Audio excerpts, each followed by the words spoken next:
첫 번째 소식은 방첩사 사찰 문건 관련된 내용인데 윤석열 정부 시기에 야당 정치인이었던 최강욱 전 의원을 관련해가지고 그 관련이 있는 군 법무관 명단을 정리해서 관리했다.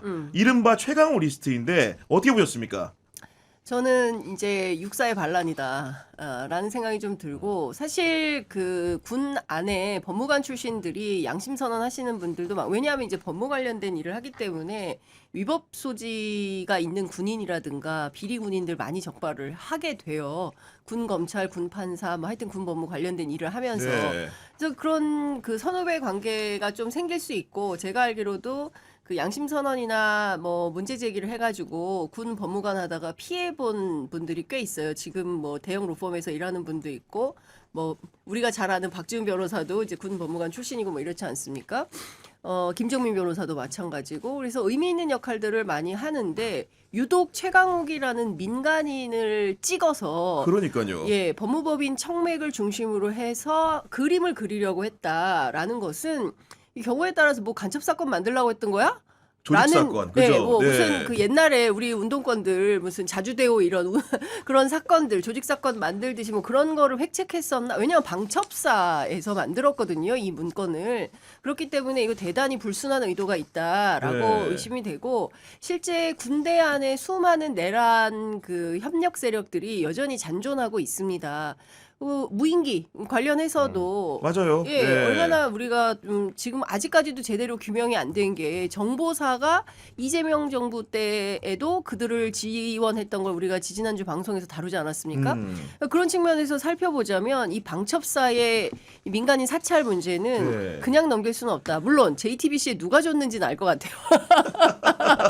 예, 대충 짐작은 가나 이 문제는 간단한 문제는 아니다. 일단 예. 보니까 공개된 문건을 저희가 지금 보여드리고 있는데 네. 제목 자체가 굉장히 수상한 게 통상적으로 목적의식을 보여주는 제목 문건을 단 게 아니고 법무병과 관련 참고 보고라는 요상한 형태의 제목을 달았는데 결론적으로는 문건 제목부터 네. 위장 분위기가 물씬 풍긴다는 거고, 아까 이제 우리 선배가 말씀해 주셨지만은 기본적으로 방첩사령부가 간첩 잡는 데인데 그런 데서 만든 문건에 특정인의 정치인의 이름이 등장을 하고 그와 관련된 그 사람들을 열거하면서 심지어 이 사람이 어떤 출신이다, 최강욱과 어떻게 만났다, 뭐 후원을 했다, 이런 내용까지 담겨 있거든요. 이정주 기자. 네. 굉장히 심각한 거 아닙니까? 이게 이제 중간에 인원을 최강욱 전 의원으로 찍고 시작했던 게 굉장히 중요해요. 그러니까 열린민주당 원래 이제 최강욱 전 의원이 그 정치권 입문한 다음에 최전선에서 싸웠거든요. 사실은 본령이 있는 민주당보다 그때 이제 비례정당 들어간 사람들이 뭐 김의겸 뭐 비롯해서 최강욱 의원 훨씬 더 세게 싸웠어요. 그러니까 각각의 그 이런 어떤 투사들에 대해서 윤석열 정권에서는 여기를 먼저 꺾어야 나머지가 꺾인다고 생각한 거죠. 그리고 그렇죠. 예, 그리고 인사를 장악하지 못하면 원래 나중에 계엄 같은 거 할 때도 이게 펑크 납니다. 왜냐면 막상 했더니 너 최강욱 라인이었어? 이렇게 할 수는 없잖아요. 정보가 새나갈 수도 있는 것이고. 그렇죠. 네. 그래서 이거는 전형적인 정보기관을 곡해하고 왜곡하게해서 활용한 거라서, 사실 이렇게 민간인 사찰처럼 이런 활동하잖아요. 외국에서는 이거 군형법 들어가잖아요. 이거 잘못하면 무기징역 나와요. 그러니까요. 그래서 외국 정보기관 절대 이렇게 안 해요. 그러니까 이 문건 같은 경우는 작성 주체가 방첩사령부 신원보안실에서 작성한 것으로 알려져 있고, 여인영 전 방첩사령관이 부임한 이후인 2023년부터 24년 사이 윤석열 정부 집권 기간에 작성이 됐다라는 건데. 그러니까 진짜 그게 굉장히 중요한 키포인트예요. 그 여인영 사령관은 아시는 것처럼 내란숙의 윤석열의 그 무슨 고등학교지? 충암고등학교. 충암고등학교 네. 후배고, 사실상 내란의 모의를 함께했던 중요 임무 종사자로, 이 문건을 만들어서 예를 들어서 내란이 성공했다면 이른바 최강욱 의원과 거기 리스트에 엮여 있는 사람들은 다 어떻게 됐을까요? 불을 보듯 뻔한 거 아니겠습니까? 대단히 목적의식적인 문건이었다라는 생각을 하는 거고요. 여기에 보면 육사 출신 척결의 선봉장 역할을 수행했다. 그렇습니다. 최강욱이라는 사람이 이런 거예요. 그런데 사실 이번 비상계엄 내란 일으킨 주축 세력이 충암고 출신의 누굽니까? 육사 라인들이지 않습니까? 그러니까 그런 측면에서 육사 아예 없애버려야 된다. 아니면은 그 사관학교 다 통폐합하든지 해야 된다. 이런 이제 극단적인 주장도 나오고 전 세계 어느 나라에서 육군사관학교 이런 것들을 이렇게 만들어 놓고 네. 걸핏하면 쿠데타나 모의하는 세력으로 만들어 놓느냐. 이거 아주 근본적인 처방이 필요하다 이런 주장들 하는 분들 있잖아요. 육세 없애라. 그런 차원에서 평소에 최강욱 의원이 그런 얘기를 하니까 일종의 미운털이 박혀서 예를 들어서 계엄에 성공했다면 최강욱 같은 개혁주의자들을 다 척결하려고 했던 수상한 그 의도가 숨겨 있는 그런 문건 아니냐. 이거 대단히 위험하고 관련된 수사가 적극적으로 진행되어야 된다고 생각합니다. 그리고 문건을 작성하게 된 경위와 대상 자체가 민간이라는 데 문제가 있다는 건데 그렇죠. 기본적으로 본인들도 이렇게 써놨습니다. 예비역 소령인 거예요. 예비역은 뭡니까? 현역이 아닌 거죠. 그렇죠. 민간인을 상대로 신원 조사를 한 것이 되는 것이고 최강욱 그 전 의원의 필두로 한 내용들이 적혀 있는 거고 심지어는 마치 최강욱 사단을 연상시키는 것처럼 예비역 준장들을 위에 4명을 깔아놓고 3명을 깔고 현역 준장 1명을 깔아놓고 그 밑에 근무 연고나 보직 후원이 의심되는 현역 군인들의 명단을 이렇게 일별을 해놓은 거거든요. 이게 일종의 간첩단 수괴가 그러니까요. 되는 거예요. 최강욱 네. 의원이. 그러려고 이 그림표를 만들지 않았을까? 그런 생각이 드는 거죠. 그러니까 다른 거 다 떠나서 증거를 남기지 않으려고 손글씨로 다 써놓고 그렇습니다. 지우개로 지우려고 네. 했습니까? 야. 이게 상당히 의심이 되는 거고. 근데 저는 이 방첩사 해편이 이 비상계엄 초반에는 세게 논의가 되다가 어영부영 자취를 감췄어요. 그래서 일각에서는 안규백 장관이 조금 더 강도 높은 지금 군개혁을 해야 되는 거 아니냐라는 얘기를 하고 제가 국방부 주변 취재해 보면 어떤 얘기가 들리냐면 물론 조사본부에 새롭게 박정훈 준장이 임명되어서 상당히 강력하게 뭔가 그 군내의 비리들 계엄에 협력했던 그 세력들을 그 군경 합동으로 해서 조사를 세게 할 수 있다라는 기대가 있지만 군 내부 사정을 잘 아는 사람들은 경우에 따라서는 그 박정훈 준장이 명예훼손이나 당하고 말 수도 있다. 왜냐하면 내부가 조사할 수 있는 시스템과 체계를 제대로 갖추지 않았고 대체로 그 계엄에 협력적인 인사들이 군 안에는 훨씬 더 많다는 거예요. 네. 그러니까 이를테면 우리가 지금 검찰개혁 굉장히 어렵잖아요. 특검에 파견됐던 수사검사들마저 반란을 일으켜서 뭐 나 돌아갈래 하거나 뭐 상복 시위를 하거나 뭐 연판장을 내거나 뭐 이런 거잖아요. 군은 어떻겠어요? 군은 더하다는 거예요. 그래서 오히려 박정훈 준장이 고립될 수 있다. 이거를 네. 우려하는 분들이 꽤 많아요. 그래서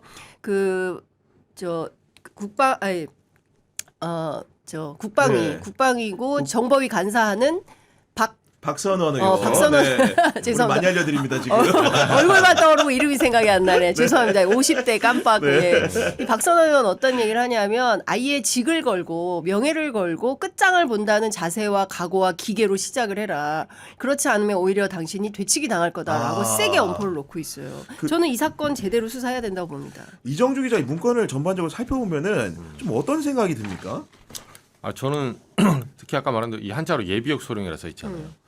이게 그러니까 현직을 이렇게 하는 거는 그래도 내부에서 어느 정도 이해가 돼요. 그러니까 물론 그것도 잘못된 거지만 현직 같은 경우는 인사보직의 이유라는 핑계 될 수는 있거든요. 그렇죠. 근데 예비역들은 이 향후에 최강욱 의원은 당연히 정치권을 갖고 이 사람들이 그러니까 정권이 바뀌면 예를 들면 장차관으로 오기도 하고 주요 보직으로 가거든요.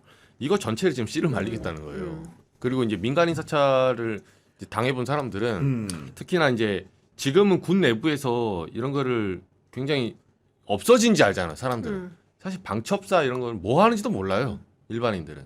그래서 제가 군 그 관련 TF를 그 한 두세 달 전에 가봤거든요. 가봤는데 군 병과 중에 특히 군 검찰 있죠.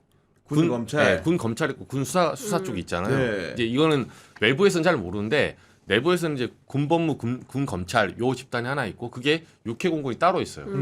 이 파트가 있고 군 수사관은 이제 박정훈 대령이 있었대요. 예. 근데 요 양쪽에 만나 보잖아요. 군 검찰 쪽 있잖아요. 여기 장난 아닙니다. 여기는 그 기본적으로 우리가 말하는 내란 이후에 어떤 의제를 던지고 이 얘기를 해도 자기들의 논리가 딱 서 있어요. 대화를 해보면 딱 서 있어요. 서 있고 심지어 제가 그래서 어떤 얘기까지 했냐면 무슨 얘기하다가 이제 처음에는 이제 안면이 있는 사람들이니까 조금 좋게 얘기하잖아요. 아 이거는 이제 알아듣게 개헌 돌려서 예를 들면 뭐 군인 복무 기본법에 이런 게 있거든요. 프랑스 같은 경우는 이번에 계엄을 방지하기 위해서 거부권이 주어져요. 상관의 명령에 대해서 헌법에 그리고 법률과 헌법이 위반되는 것에 대해 명령에 대해서 거부할 수 있다. 이건 굉장히 센 쪽에 있는 거고 이 거부를 그러니까 거부를 만약에 거부해도 처벌하지 않는다는 소극적 조항이 있고 거부해야 된다 의무 조항도 있어요. 이제 해외 사례 막 그렇게 이제 왔다 갔다 하는 거니까 그 얘기를 해봤는데 군검찰 쪽은 제가 느꼈던 거는 이쪽 파트가 특징이 뭐냐면 자기들은 지금까지 이렇게 해왔는데 중앙 집권으로 가게 되잖아요. 만약에 검찰을 육해공을 하나 합쳤어. 그랬을 때 폐해가 더 많다. 그리고 그러면 그 폐해를 어떻게 수정할 거냐? 언론이 해달라. 이런 식으로 뭉뚱그려놔요. 뭉뚱그려놔. 마지막에 문서에 보면. 제가 그 자리에 말했어.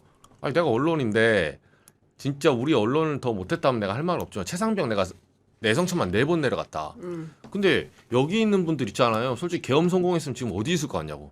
저는 연평도 같다 생각한다. 나는 개인적으로 장윤성 기자나 이제 구경 우리 기자님처럼 훌륭하신 영연백 들어가실 분들 있지만 저는 그 미간 말석에 내가 영연백 저 끝에는 하나 들어가 있을 거다. 이 정도로 우리는 언론이나 뭐 상임위원회 말도 안 되는 소리 하지 마라. 법 이렇게 나오면 절대 안 바뀐다. 보는 그렇게 했는데 진짜 움직이는 조직이 아니에요. 아니 근데 제가 이거를 사실 최강욱 의원이나 당사자가 있는 문제니까 이 문건을 이제 사실은 확보하고 조사를 해왔던 분에게 최강욱 의원의 입장이 이걸 본 입장이 뭔지를 제가 물어봤어요. 그랬더니 그분이 저한테 전해준 얘기가 더 충격적입니다. 최강욱 의원이 뭐라고 얘기했냐면은 혀를 차면서 모임을 안 했는데 대부분 허위로 작성을 해서 나를 악마화한 것으로 보인다. 실제로 여기 조작 지금 사건이네요. 리스트에 나오는 사람들 그쵸. 중에서 네. 아는 사람도 몇 명 없다.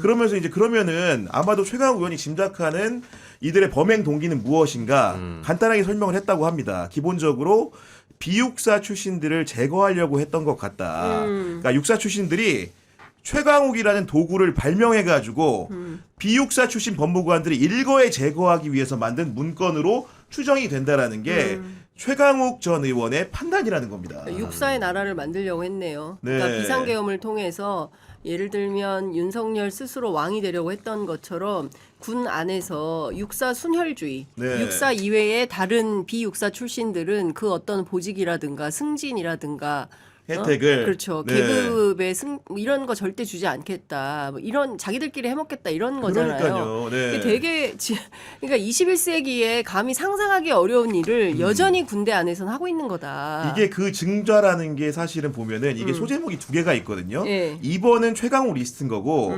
1번 과거 집단행동 참여 인원이라고 돼 있어가지고 이걸 보고 네. 많은 분이 처음 보시는 분들은 이게 뭐지 하실 거예요. 근데 제가 이 소송 경과를 알아보니까 2007년에 육사 출신의 한 그 군인이 서울대 위탁교육을 가가지고 사실을 합격했는데 네. 연수원을 수료해야지 사실은 법무관 임관할 수 있는 거 그렇죠. 아닙니까? 그런데 군에서 연수원 수료 전에 법무관으로 임용을 하니까 비육사 출신 군인들이 집단적으로 반발하는 사건에 나오는 명단이라는 거예요.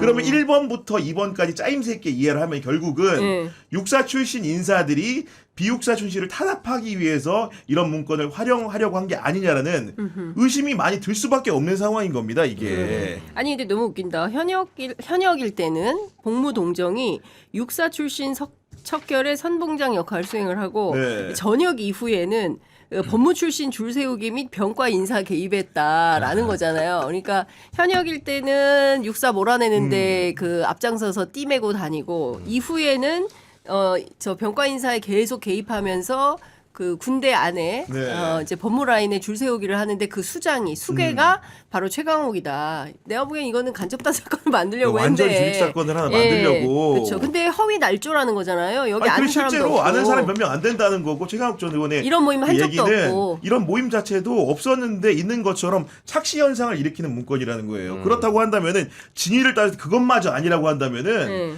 이거는 정말로 가만히 둬서는 안 되는 겁니다. 그렇죠. 사실은. 네. 왜냐하면 여기 보면은 예비역 중장 이름 밑에다가 최강욱 주간 모임 참석 시 이렇게 돼 있어요. 맞아요. 참석 관련된 내용들이 적혀 있는데 그럼 연도까지 전부 기입을 하지 최강욱 않습니까? 주간 모임 참석이네. 연도까지 기입이 돼 있기 그렇죠. 때문에 18년 이걸 19년. 일단 만약에 실제로 모임에 간 걸 확인했다고 하면은 또 사찰이고 그렇죠. 이런 식으로 허위로 작성을 했다고 하면은 공작이고 네. 사찰이나 공작이 되기 때문에 이거는 그렇죠. 용서의 대상이 아니다. 되게 웃기네요. 네. 8명, 9명, 8명. 이거 짜맞추기도 힘들었겠어요. 숫자적으로도. 네. 네. 그러니까 누가 보더라도 근데 어느 모임을 어떻게 한 건지에 대한 내용도 이제 그 조사 보고서에 있을 것 같은데 근데 그 그러니까요. 자체가 네. 완벽한 날조 허위라고 한다면 이거는 최강욱 의원이 오히려 이 방첩사와 저기 누구죠? 그렇죠. 여인영을 네. 상대로 오히려 소송을 제기해야 되는 거 아닌가라는 생각이 맞습니다. 좀 그 추미애 듭니다. 의원실에 공개한 주장이나 시점 연도가 맞다고 한다면은 충분히 송사로도 다툴 수 있는 거고 문제는 이 방첩사 문건이 최강욱 리스트는 시작에 불과하다는 겁니다. 그래요? 앞으로 얘기를 들어보면 현역 장성이나 그 예비역 장성들은 물론 일반 군인들을 상대로도 블랙리스트 문건을 관리했다는 의혹이 있다라는 게 추미애 의원실의 주장인 거고 기자회견 내용 같은 것들을 종합을 해보면은 2023년 11월부터 2023년 11월까지 약 1년간 총 700건이 넘는 블랙리스트가 작성된 것이 아닌지라는 의심을 하고 있다는 건데 이게 지금 1980년도 전두환의 보안사령부 때랑 똑같은 일들이 벌어지고 있는 겁니다 지금. 그렇죠. 그러니까 요 부분은 이 외에도 이제 뭐 노상원 수첩에 보면 나오잖아요. 호남 탈락, 호남 출신, 걔는 안 돼 진급하면. 왜냐하면 계엄을 같이 만약에 모의했다가 호남은 뒤통수 친다. 뭐 이런 식으로 이제 노골적으로 수첩에 나와 있는데 네. 군내 이런 부분들, 그러니까 사실 이거는 저는 군대가 이 정도면 검찰은 어떨까 싶어요. 예, 이런 뭐 솔직히 구 기자님 뭐 한 수백 개 되지 않아요? 이런 식으로 모일 것 같으면 이런 식으로 이제 성향 분류하기 시작하면 네, 윤석열하고 한동훈 라인들 옛날에 과거에 친했던 여기에 수도 빽빽하게 들어갈 거예요. 네. 이렇게 모이는 거는 진짜 많거든요. 그러니 게다가 추미애 의원실에 따르면은 일반 군인들이 이제 분류하는 기준이 뭐냐면 세 가지 3대 기준이 있었다는 거예요. 문재인 묻었냐. 윤석열 정부니까 지난 정부가 문재인 정부니까 두 번째는 호남 출신이냐 아니냐.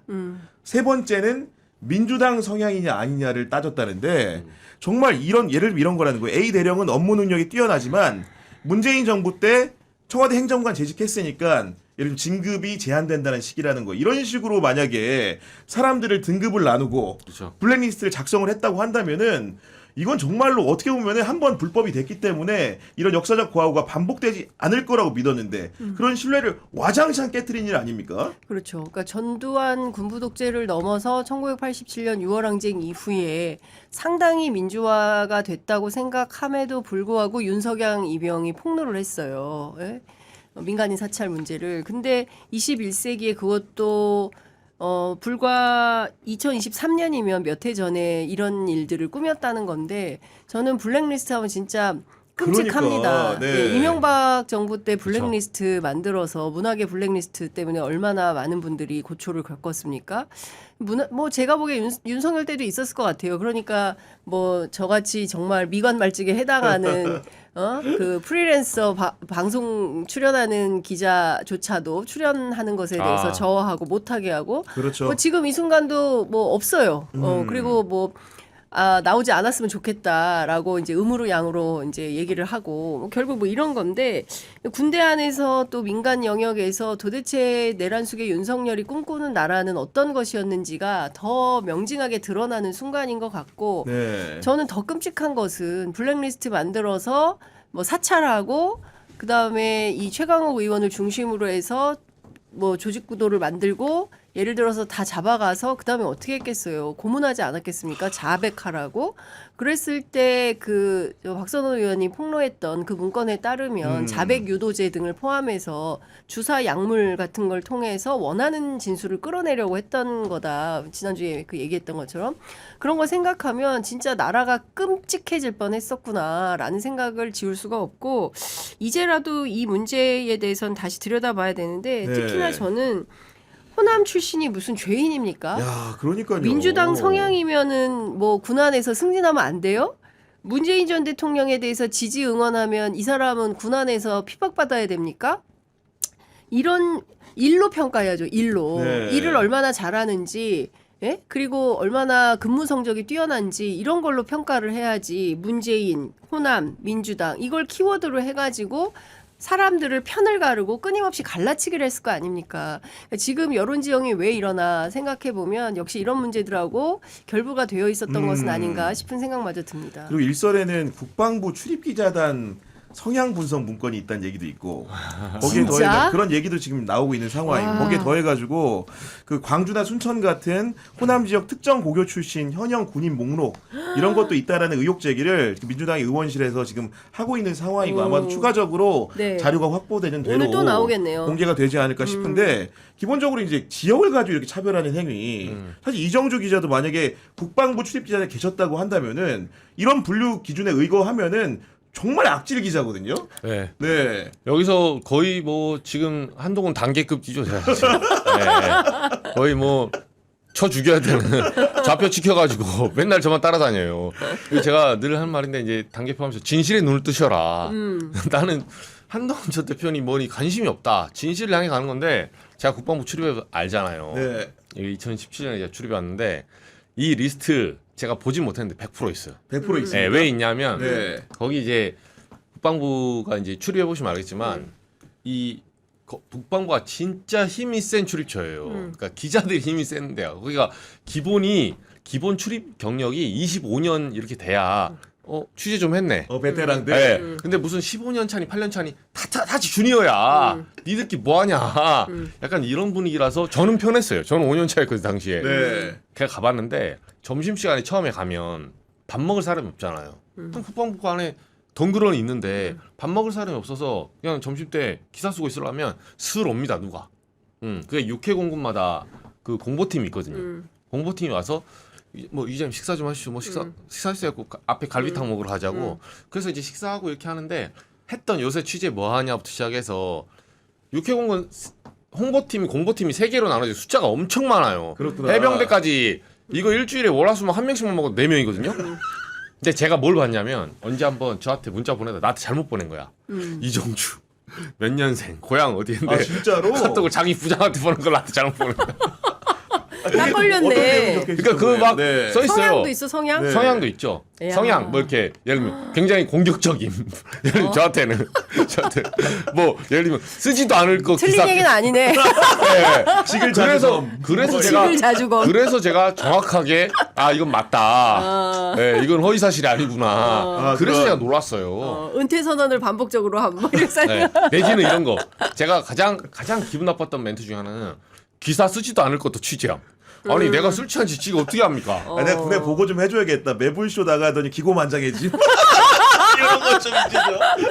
아니 그 문자 받고 항의 안 했어요? 아니 그러니까 그게 이제 그때 카톡이 예. 카톡이 안 지워지던 시대가 있었어요. 기억나시죠? 아 맞다. 네. 예. 지금 삭제가 되잖아요. 그때 안 2017 지워져. 안 지워졌거든요. 네. 그래갖고 유유해서 죄송합니다 문자가 몇 개나 오더라고. 정말로 어떻게 보면은 이걸 웃어야 할지 화를 네. 내야 될지 모르는 있어요. 리스트 있어요. 그런 경험담인 건데 네. 어쨌든 간에 2차 종합특검을 통해 가지고 혹시나 이게 계엄 실행을 위한 치밀한 사전 통제 아니었는지를 명백하게 밝히는 게 우선일 것 같고 요런 문건을 아직도 관리하는 군이라는 데가 있다고 한다면은 정말로 반성해야 됩니다. 근데 우리 사회가 사실은 세평 수집을 하죠. 그러니까 뭐 기업이면 기업, 뭐 언론사면 언론사, 뭐든 뭐 국정원은 안 하겠어요. 당연히 이제 세평 수집 검찰 뭐 다 할 거라고 생각을 하는데 이게 정말 용도에 맞는 세평 수집을 해야 되는데 그거를 리스트로 만들고 얘네는 안 돼라고 해서 인사 또는 직무 그리고 주요 현안이 있을 때 정보 배제를 한다거나 이런 수단이나 도구로 활용하려고 했다라고 하면 이건 범죄죠. 그렇죠. 예, 이거는 심각한 그렇죠. 범죄이기 때문에 이런 방식으로 군이 내부를 통솔하고 관리했다. 그러니까 저는 방첩사는 해편이 맞아요. 더 예. 이상 봐주고 할 게 없는 이유가 것 같아요. 없어요. 네. 이유가 없어요. 도대체 앉아가지고 한다는 게 간첩 잡으라고 만들어놨더니 국내에서 조작 사건을 하고 있으면 어떡합니까? 간첩을 만들고 있는 거죠. 예, 그렇죠. 간첩을 네. 오히려 만들고 있는 거잖아요. 간첩 잡으라고 할 때는 만들고 있는 거예요. 그러니까 이게 말이 됩니까? 그리고 차라리 이재명 대통령이 늘 강조했잖아요. 전쟁하지 않아도 되는 상태를 만드는 게 중요하다. 간첩은 미국 간첩, 일본 간첩, 중국 간첩 많은 거예요. 왜 국내 간첩을 자꾸 잡으려고 합니까? 아이고. 진짜 역할이 진짜. 진짜 잘못돼 있다. 매우 이게 업무가 그냥 역행하고 있다. 민주당 간첩을 잡고 싶었던 거야 쉽게 얘기하면 그렇죠. 진짜로. 예. 그래서 직설적으로 공세하려고. 말하면. 그렇죠. 네. 그러니까 이게 과거의 문법대로 하면 블랙리스트 만들었죠. 그래서 이 사람들이 이런 걸 하는 것 같아라고 해서 또 보수 언론에 줄 거 아닙니까? 그렇죠. 그 네. 옛날에는 조직도가 나왔잖아요.